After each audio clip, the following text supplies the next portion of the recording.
The instructor ordered, "Bond with your creature." The human whistled, and every beast answered. Before this begins, tap save, because by the end, you'll understand why even predators listen when a human calls. The Xenowild Academy was the most dangerous school in the galaxy. Here, cadets from 100 worlds came to learn one thing: how to command nature itself. From plasma serpents to void leviathans, every creature could be tamed, if you had the will, or so they believed, until the day a human enrolled.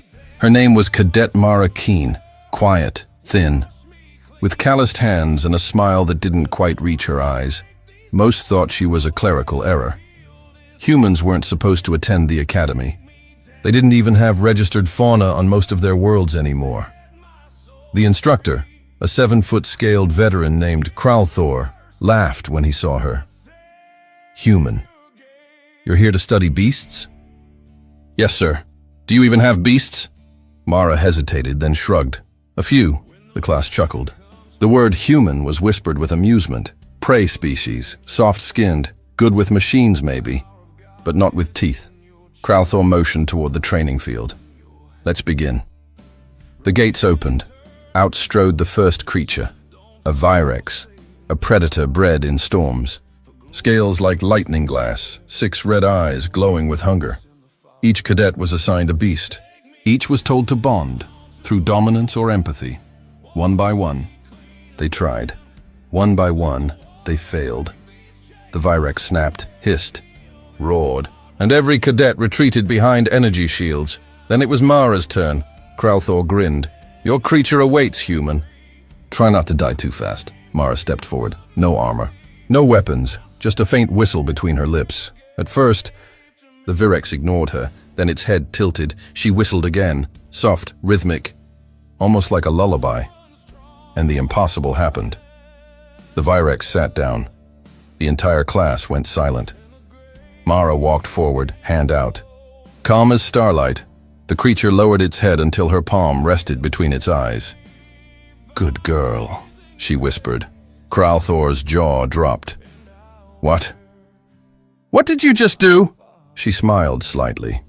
Said hello. The instructor, stunned but stubborn, ordered more tests. He released the Mantid Gorath, the Crimson Howler, even the Titan Scale Basilisk, beasts that had crushed entire platoons. Each time, Mara did the same thing. She whistled, and each time, they came to her, not as conquered animals, but as friends greeting an old companion. By midday, the entire field was silent. Dozens of apex predators, creatures bred to fight gods, now sat calmly around a single human cadet, eyes half closed, tails curled like sleepy dogs. Mara stood among them, brushing dirt from her uniform, as if this were all perfectly normal. The instructor finally spoke. How are you doing this?" She looked at him, expression gentle, almost sad. "Where I'm from, sir. We used to share our homes with creatures bigger, louder, faster than us. We didn't rule them. We loved them, and they loved us back." One of the beasts, a razor-backed wolf thing, nuzzled her shoulder. Almost purring, Mara smiled softly. "I think they remember." Word spread like wildfire. Human girl charms the beasts. Terran empathy, weapon or miracle. Soon, representatives from entire empires came to witness it. Mara stood in the grand arena before a crowd of thousands.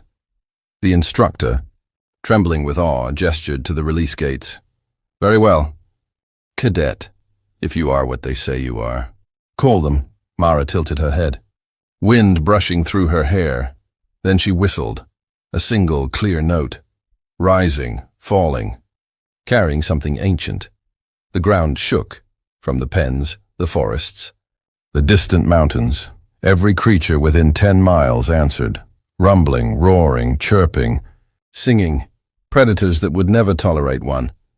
Another now gathered around her in perfect peace. Some bowed, some lay down at her feet, some simply watched her, and waited. No one moved. Even the spectators felt something. Primal stirring. Not fear, not reverence, but recognition. They realized all at once what humanity truly was. Not conquerors of beasts, but kin to them. Mara turned, eyes glinting with tears she wouldn't let fall. You wanted us to bond. Sir, we never stopped. That night, as the twin moons rose over the academy, Crowthor approached her quietly. You've changed how the galaxy sees your kind, Mara chuckled. Maybe. Or maybe the galaxy just forgot what family looks like. The Virex lifted its head, resting it gently in her lap, and for the first time in recorded history, the Xenowild instructor bowed. Human. You honor every world that breathes. Centuries later, statues of Mara Keen stand at every academy gate. They say that if you listen closely, when the wind passes through the stones, you can still hear a faint whistle, and every creature in the forest pauses, just for a heartbeat, as if remembering their oldest friend. If that story gave you chills, don't scroll, tap save, repost it, because somewhere out there under strange suns, a human's whistle still echoes, and every beast remembers why.